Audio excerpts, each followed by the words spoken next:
नमस्कार दोस्तों, मैं छोटू लाल सैनी, व्याख्याता CDRK सैनी कंपटीशन क्लासेज में आप सभी का हार्दिक स्वागत है, अभिनंदन है। और मैं आशा करता हूं कि आप अच्छे होंगे और आप प्रतियोगिता परीक्षाओं की अच्छी तैयारी कर रहे होंगे और साइकोलॉजी की तो और विशेष अच्छी तैयारी कर रहे होंगे, क्योंकि जो साइकोलॉजी है वो writ, CTET, RPSC first grade, second grade या रेलवे की भर्ती परीक्षाओं के लिए अति महत्वपूर्ण है। और आज की जो हमारी क्लास होगी, इस क्लास में हम अधिगम सीखने के प्रमुख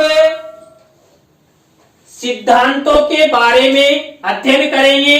देखिए, इस क्लास में हम अधिगम सिद्धांतों के जो मुख्य प्रश्न आते हैं उनके बारे में चर्चा करेंगे, उसके बारे में अध्ययन करेंगे। अधिगम सिद्धांत के विस्तार पूर्वक अध्ययन हम अलग अलग कक्षाओं में करेंगे। इस क्लास में तो केवल अधिगम सिद्धांत कौन कौन से हैं, किस मनोवैज्ञानिक द्वारा कौन सा सिद्धांत दिया गया, इसके बारे में हम चर्चा करेंगे। तो आप मेरे साथ जुड़े रहें, वीडियो को स्किप नहीं करें। यदि आप अच्छा ज्ञान प्राप्त करना चाहते हैं, जीवन में सफल होना चाहते हैं, अच्छा साइकोलॉजी का ज्ञान लेना चाहते हैं, तो वीडियो को पूरा देखें और पूरा वीडियो या पूरा टॉपिक पढ़ने और देखने सुनने से ही अच्छा और पूरा ज्ञान मिलता है। तो आइए अब देखते हैं अधिगम सीखने के प्रमुख सिद्धांत। अधिगम सीखने के प्रमुख सिद्धांतों के अध्ययन से पहले जो अधिगम के सिद्धांत और उनके जो प्रवर्तक है उनके बारे में अध्ययन करते हैं कि कौन से सिद्धांत को क्या कहा जाता है। तो देखिए, जो अधिगम सीखने के जो प्रमुख सिद्धांत है उनको दो भागों में डिवाइड किया गया है। एक तो व्यवहारवादी अधिगम सिद्धांत और दूसरा संज्ञानवादी अधिगम सिद्धांत। जो व्यवहारवादी अधिगम सिद्धांत है उनको हम व्यवहारवादी साहचर्य सिद्धांत भी कहते हैं। जो व्यवहारवादी साहचर्य सिद्धांत किनको कहते हैं? व्यवहारवादी अधिगम सिद्धांत। और इधर संज्ञानवादी जो अधिगम सिद्धांत है उसको हम ज्ञानात्मक एवं क्षेत्र संगठनात्मक सिद्धांत भी कहते हैं। इसी प्रकार देखिए, जो व्यवहारवादी अधिगम सिद्धांत है इस सिद्धांत को हम संबंधवादी सिद्धांत भी कहते हैं। तो देखिए, आपकी परीक्षा में किसी भी तरह से प्रश्न बन के आ सकता है कि व्यवहारवादी अधिगम सिद्धांत, संबंधवादी अधिगम सिद्धांत, व्यवहारवादी साहचर्य सिद्धांत, ये तीनों एक ही है। इधर भी देखिए, जो संज्ञानवादी अधिगम सिद्धांत है उनको ज्ञानात्मक एवं क्षेत्र संगठनात्मक सिद्धांत, संज्ञानवादी अधिगम सिद्धांत। यानी कि परीक्षा में आपको कंफ्यूजन करने के लिए वो अन्य नाम दे देता है। तो आपको पता होना चाहिए कि जो व्यवहारवादी अधिगम सिद्धांत है उनको हम संबंधवादी अधिगम सिद्धांत या व्यवहारवादी साहचर्य सिद्धांत या संज्ञानवादी अधिगम सिद्धांतों को ज्ञानात्मक एवं क्षेत्र संगठनात्मक सिद्धांत भी कहते हैं। तो देखिए, जो व्यवहारवादी अधिगम सिद्धांत है या संबंधवादी अधिगम सिद्धांत है वो उद्दीपक अनुक्रिया, यानी कि जो उद्दीपक अनुक्रिया है उस बात पर बल देते हैं कि एक सीखने के लिए एक उद्दीपक होता है और उस उद्दीपक की प्राप्ति के लिए अनुक्रिया की जाती है। यानी कि उद्दीपक की प्राप्ति के लिए व्यक्ति या बालक द्वारा जो अनुक्रिया की जाएगी उसके बाद उसको क्या होगा?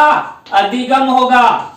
इसलिए जो व्यवहारवादी अधिगम सिद्धांत उसके अंतर्गत उद्दीपक अनुक्रिया को महत्वपूर्ण स्थान दिया गया है, उस पर बल दिया गया है। और देखिए, ये जो व्यवहारवादी अधिगम सिद्धांत व्यवहारवादी अधिगम सिद्धांत व्यवहारवादी संप्रदाय से संबंधित है।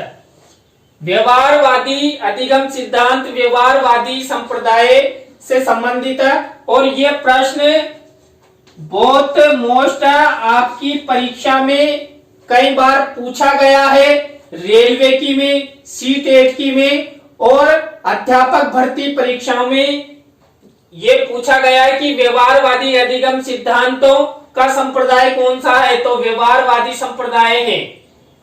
अब देखिए, जो व्यवहारवादी अधिगम सिद्धांत है उसके प्रमुख जो प्रवर्तक या मनोवैज्ञानिक कौन है? थॉर्नडाइक, पावलोव, स्किनर, हल और गुथरी। ये चार जो व्यवहारवादी अधिगम सिद्धांत है उसके प्रवर्तक है, प्रमुख मनोवैज्ञानिक है।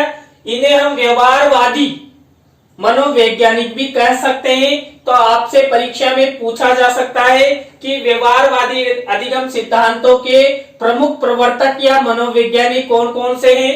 तो थॉर्नडाइक, पावलोव, स्किनर, हल और गुथरी। तो इसके बाद देखिए, जो संज्ञानवादी अधिगम सिद्धांत है इनको हम ज्ञानात्मक एवं क्षेत्र संगठनात्मक सिद्धांत भी कहते हैं। और ये जो संज्ञानवादी अधिगम सिद्धांत है वो उद्देश्य, समझ, सूझ पर बल देते हैं। देखिए, इधर हमें किस पर प्रमुख उद्देश्य रखा, प्रमुख बल किस पर दिया? उद्दीपक अनुक्रिया पर। लेकिन जो संज्ञानवादी अधिगम सिद्धांत है वो उद्देश्य, समझ और सूझ पर बल देते हैं। जो व्यवहारवादी अधिगम सिद्धांत है वो व्यवहार पर बल देते हैं, उद्दीपक अनुक्रिया पर देते हैं। लेकिन जो ये संज्ञानवादी जो अधिगम सिद्धांत है वो उस सीखने का उद्देश्य और व्यक्ति में उस सीखने के प्रति समझ और व्यक्ति की सूझ पर निर्भर करता है कि वो किस प्रकार सीखना चाहता है। जो संज्ञानवादी अधिगम सिद्धांत है उनको हम गेस्टाल्ट संप्रदाय के नाम से जानते हैं। देखिए, ये परीक्षा में कम से कम 50 बार से अधिक पूछा गया है, चाहे रिट हो या C-टेट हो या अध्यापक भर्ती परीक्षाएं हो या रेलवे की हो। इनमें कि गेस्टाल्ट संप्रदाय का संबंध है, तो गेस्टाल्ट संप्रदाय का संबंध है संज्ञानवादी अधिगम सिद्धांतों से, या संज्ञानवादी अधिगम सिद्धांतों का संबंध है गेस्टाल्ट संप्रदाय से। तो देखिए, इसके जो प्रमुख मनोवैज्ञानिक का प्रमुख प्रवर्तक है कोहलर। देखिए, अंतर्दृष्टि सिद्धांत इसने दिया था।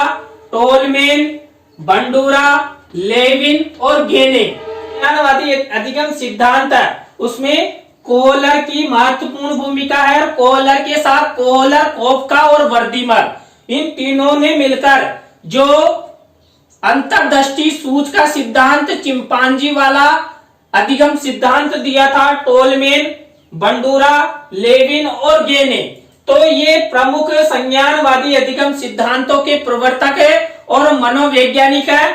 इसके बाद देखिए, जो ये व्यवहारवादी संप्रदाय या व्यवहारवादी अधिगम सिद्धांतों के जो प्रवर्तक मनोवैज्ञानिक है उनके जो प्रमुख अधिगम सिद्धांत कौन कौन से हैं और संज्ञानवादी अधिगम सिद्धांतों के जो प्रवर्तक हैं उनमें उन्होंने कौन कौन से सिद्धांत दिए। अधिगम सीखने के जो प्रमुख सिद्धांत है उसके अंतर्गत पहला सिद्धांत है प्रयास एवं भूल का सिद्धांत, जिसे हम प्रयास एवं त्रुटि का सिद्धांत भी कहते हैं। जो व्यवहारवादी संप्रदाय या व्यवहारवादी जो मनोवैज्ञानिक है थॉर्नडाइक, उसके द्वारा दिया गया इस सिद्धांत को हम एसआर थ्योरी के नाम से भी जानते हैं, यानी कि स्टूमेल्स रेस्पॉन्स के नाम से भी जानते हैं। इसके बाद देखिए नंबर 2, पुरातन अनुबंधन का सिद्धांत, जिसे हम शास्त्रीय अनुबंधन का सिद्धांत भी कहते हैं। और ये जो पावलोव है उसके द्वारा दिया गया है। इसके बाद नंबर 3 है सक्रिय अनुबंधन का सिद्धांत। देखिए, ये स्किनर द्वारा दिया हुआ है, जिसे हम आरएस थ्योरी के नाम से जानते हैं। तो सक्रिय अनुबंधन का सिद्धांत स्किनर ने दिया। इसके बाद नंबर 4 सामाजिक अधिगम सिद्धांत। देखिए जो ये यहाँ पर जो सिद्धांत मेरे द्वारा लिखे गए हैं और इनके बारे में हम जब विस्तृत चर्चा एक एक सिद्धांत का अध्ययन करेंगे, और ये सिद्धांत आपकी प्रत्येक परीक्षा में, चाहे वो रिट की हो या आरपीएससी अध्यापक भर्ती हो या रेलवे की हो या सीटेट हो, सभी में इन अधिगम सिद्धांतों के बारे में प्रश्न जरूर पूछा जाता है। इनके अन्य नाम, इनके जो प्रवर्तक मनोवैज्ञानिक कौन है। इसके बाद देखिए जो सामाजिक अधिगम सिद्धांत है ये बंडूरा द्वारा दिया गया है। इसके बाद नंबर 5 अंतर्दृष्टि का सिद्धांत। देखिए मैंने पहले भी बताया था अंतर्दृष्टि का सिद्धांत, जिसे हम सूझ का सिद्धांत भी कहते हैं, ये कोहलर द्वारा दिया गया। उनके सहयोग में कोफका और वर्दीमर, यानी कि कुल मिलाकर कोहलर मुख्य प्रवर्तक था और कोफका और वर्दीमर इन तीनों ने मिलकर जो अंतर्दृष्टि का सिद्धांत है, सूझ का सिद्धांत है, वो प्रदान किया। इसके बाद देखिए विदिक सिद्धांत, जो विदिक सिद्धांत है जिसे हम क्षेत्र सिद्धांत भी कहते हैं, वो हल द्वारा प्रदान किया गया। इसके बाद अव्यक्त अधिगम सिद्धांत, ये टोलमेन द्वारा दिया गया। तो देखिए इस क्लास में हमने अधिगम के प्रमुख सिद्धांतों के बारे में संक्षिप्त विवरण, देखिए अभी हमने प्रत्येक अधिगम सिद्धांत का विस्तृत अध्ययन नहीं किया है, तो प्रत्येक जो अधिगम के सिद्धांत है उनका हम अलग अलग क्लास में विस्तृत रूप से, जो आपकी परीक्षा की दृष्टि से महत्वपूर्ण प्रश्न बनकर आ सकते हैं, उसके हिसाब से अध्ययन करेंगे। आपको ये वीडियो कैसा लगा कमेंट्स में जरूर बताएं, और वीडियो को लाइक करें, कमेंट्स करें और शेयर करें। तो आप सभी का CDRK सैनी कंपटीशन क्लासेज की ओर से बहुत बहुत धन्यवाद।